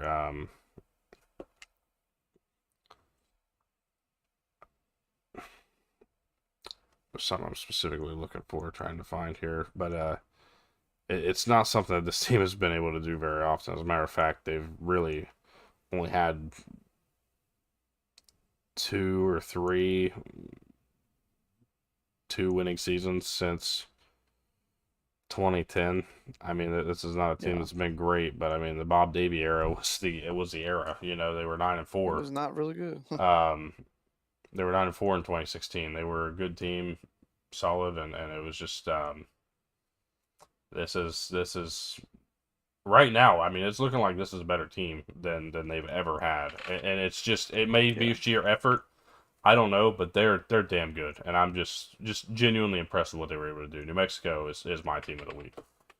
The last time they were in a bowl game was the 2016 season. They went 8-4 in the regular season, including a win over Wyoming, Josh Allen, Hmm. Wyoming, in fact. Yeah, And then they won the New Mexico Bowl over UTSA. yeah. Yeah, got to give credit where credit's due. I thought about them. I'm glad that you took them. I've got a couple of different options that I thought about this week because it really is tough to give it to just one team. Um, you know, first of all, honorable mention to Rich Rod and West Virginia and what that win means to them and after a lot of the a lot of the doubts came out. There was a lot of people that didn't think that they were You click something on going to be. ESPN and it starts playing sound. Sorry if anybody heard. I wasn't trying to cut BJ out. But I literally was clicking out of ESPN and it popped up a highlight and it started playing and I was like, oh shit. So I hope nobody heard it. But I didn't sorry. even hear it on my end, so Oh well, whatever. um, it's I all had to good. make sure I took care of the loose end there. I got it. Yeah.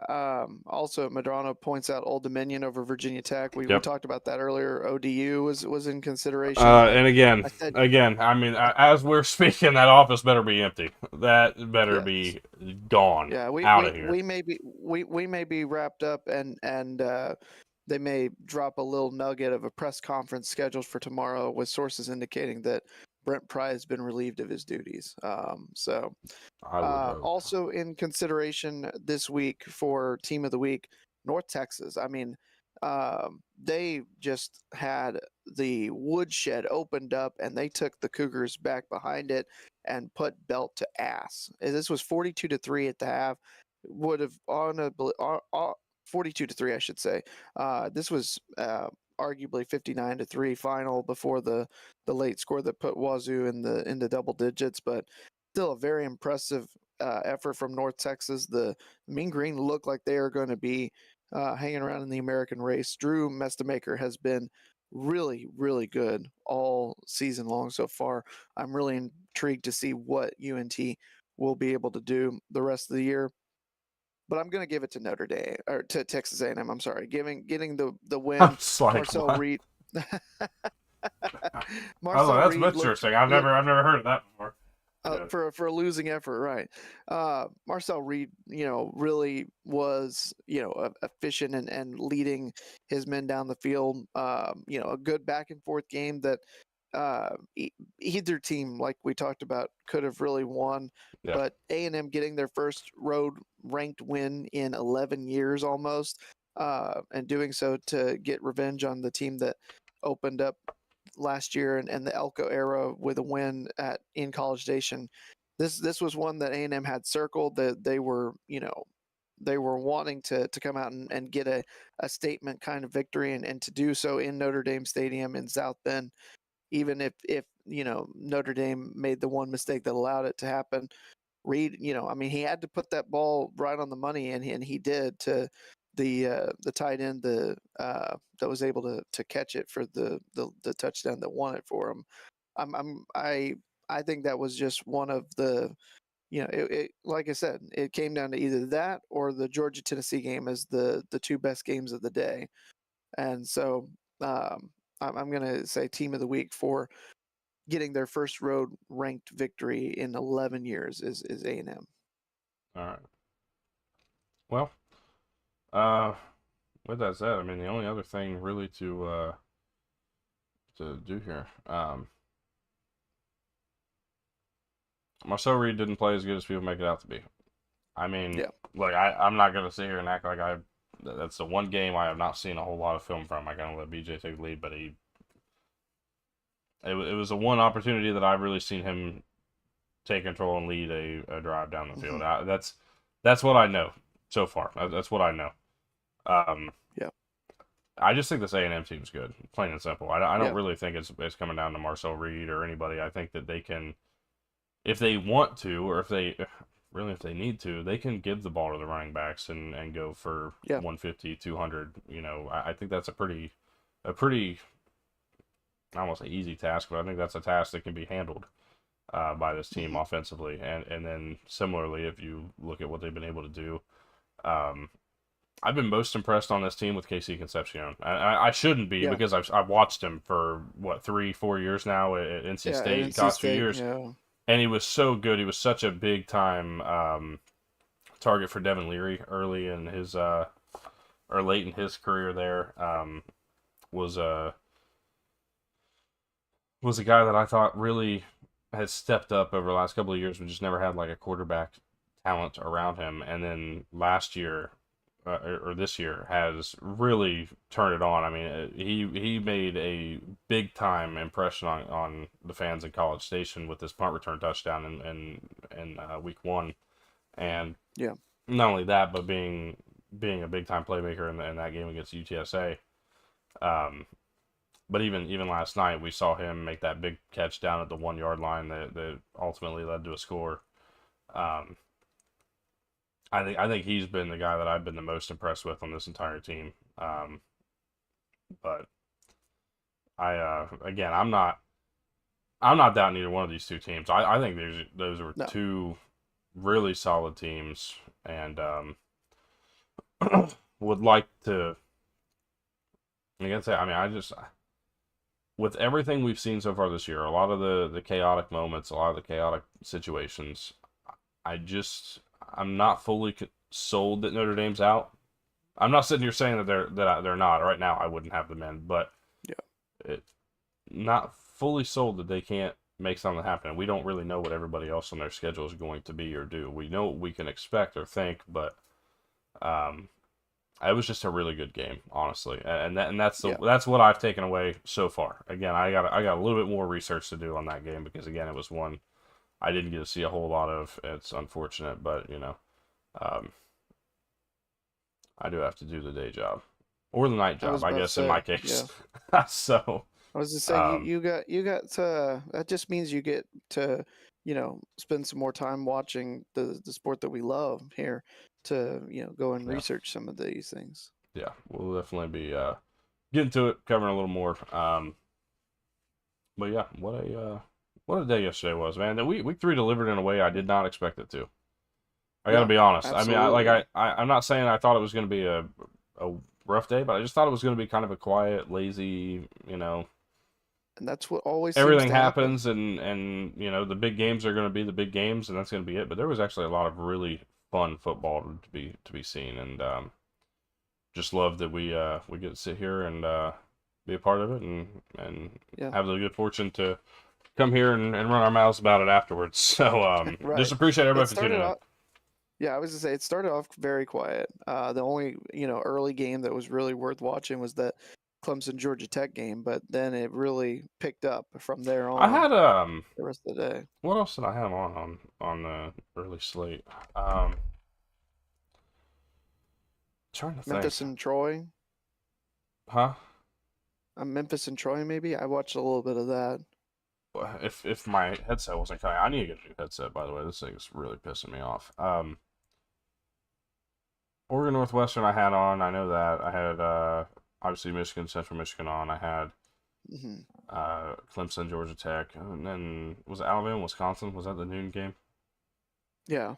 Okay, yeah. I mean, there wasn't anything crazy on there, but I mean, there was enough to kind of, No. I don't know. I didn't learn a lot from Alabama Wisconsin. I just don't think a No. lot of Wisconsin, to be honest. It's not anything against Right. Alabama. Yeah. Um, don't feel like I really learned anything I didn't know about Oregon or Northwestern. Learned a little about Michigan, I suppose, in that game. I mean, Yeah. what you can take away from Central Michigan, but really the biggest thing you can take away is just overall game plan in that one, and then obviously the game that mattered the most there at the end of it. So yeah, I mean there was it really we walked in. I walked in thinking it was gonna be a quiet Saturday, and it wasn't. So a lot of fun. Excited for week 4. We've got some big matchups. We're gonna do a little bit of a preview ahead real quick before we get out of here. Excuse me. Yeah. Um,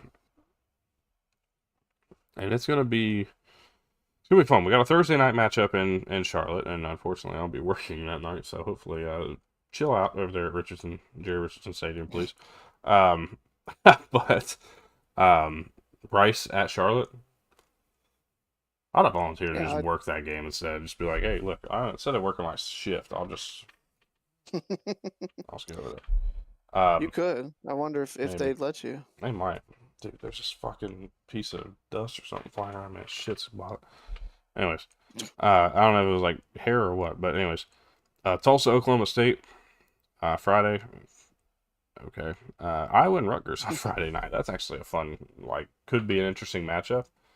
Um, Yeah. we'll see. Iowa's a 2.5 point favorite going into that one. Michigan and Nebraska, obviously at 3:30 next Saturday. South Carolina's probably going to get just whatever that line is. I'm taking Missouri to cover. That's all I'm going to say after last night. Syracuse Clemson will be maybe something of note on the noon slate. Texas Tech and Utah, big noon kickoff. Oh my God, what a game that we're about to watch in Salt Lake City next weekend. That's That all I'm going to that may say. be that's gonna have to be an individual preview, I would imagine. The quad box at noon on Saturday next week or this coming week. Hmm. Um, could include any of Syracuse Clemson, Texas Tech Utah, Memphis and Arkansas, Maryland Wisconsin, TCU SMU, Uh, North Texas and Army. It could even be Yeah, an interesting game. Like we're talking yeah, G5. Like there's some yeah, fun games there in that early window. Oregon State plays at 3. Purdue and Notre Dame's at 3:30. Auburn Oklahoma's at 3:30, along with that Michigan Nebraska game. yeah. Um, Tulane, Ole Miss. NC State Duke is on at 4. Where do you see Tulane Ole Miss as that? Oh yeah, there it is. That's 3:30. 3:30. UCF and Yeah, North Carolina. I mean, I think North Carolina's going to win, but that's still. Um, Getting into the evening slate, you got West Virginia, Kansas. We'll see how West Virginia responds to that emotional win. yeah. Um, On the road. Florida at Miami. I'm not overly one way or the other, but okay. Hmm. Illinois, Indiana at 7:30 though. Big game. Yeah. Apple Cup next Saturday night. I'm not overly excited Hmm. after what we just watched, but um, that game will exist. Uh, Arizona State, Baylor. Arizona State, Baylor, BYU at East Carolina. I like East Carolina. I like ECU a lot in that game. At home in Dowdy Hmm. Ficklin. That's going to be interesting. That's a game. That's a Really game of good game. note at 7:30 next Saturday. Um, and then we got Cal at San Diego State. Michigan State, USC. 11:30 Eastern time kickoff, Yeah. or 11 o'clock Eastern time kickoff. Michigan State fans are going to be like red-eyed Yeah, watching the start of the fourth quarter at 1:30 in the morning. yeah. I'd start preparing for that one early. The sleep schedule, get it Yeah. all fucked up, and then just see how you can do it. Um, but yeah, we got a lot there. So next Saturday is going to be a big day. I'm happy to have that day off. I will be sitting my ass on the couch all day. We are not moving. But Yeah, appreciate everybody for unfortunately, tuning in.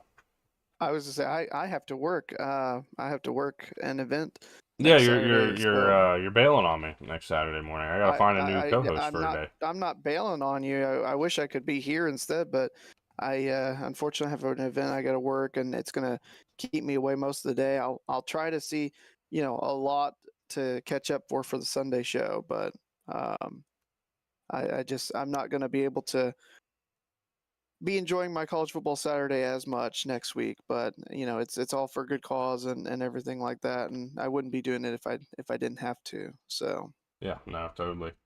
Um, but with all that said, I think that's gonna go ahead and kick us out of here for the day.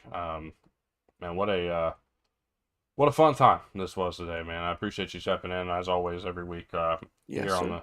the show. Again, if you are tuning in or are new around here, please subscribe. We're on the path to 200. We're 12 off. We are at 188 as of the last time I looked, which is about, I don't know, middle of this show. So appreciate y'all so much. Hope y'all have a great rest of your weekend. Enjoy the NFL action if you're a fan of that today. And if not, just have a safe rest of your weekend.